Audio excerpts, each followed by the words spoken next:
ആയിട്ട് ഈ പ്ലേറ്റ് പിടിക്കുന്നേ? അതൊരു കഥയായി. പറഞ്ഞോണ്ട് ചെയ്താൽ മതി. ചക്ക കിടന്ന് ചെയ്യുവാണെങ്കിലേ ഇത് ഇവിടുന്ന് നല്ലോണം കിട്ടും.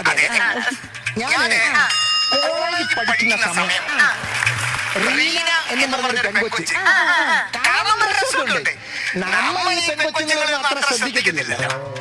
നല്ല തുടുത്ത കവിള്, നീല കണ്ണുകൾ, ആപ്പിള് പോലെ കളർ, ഇതുപോലെ കുഴിയൊന്നുമില്ല. അങ്ങനെയുള്ള ഒരു പെൺകൊച്ച് അവൾക്കാണെങ്കിൽ സാരി ഉടുക്കാൻ അറിയത്തില്ല.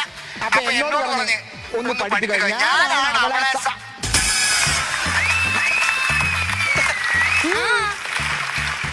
അപ്പൊ ഞാൻ അമ്മമ്മയുടെ ചോദിച്ചു സാരി ഉടുക്കുന്ന പേപ്പറിനകത്ത് എഴുതി വാങ്ങിച്ച് അവളുടെ കയ്യിൽ കൊണ്ടുകൊടുത്ത് അവൾ അങ്ങനെ പഠിച്ചു. വിശ്വസിച്ചോ? വിശ്വസിച്ചെങ്കിൽ എഴുന്നേക്കാനാ. എഴുന്നേക്ക്.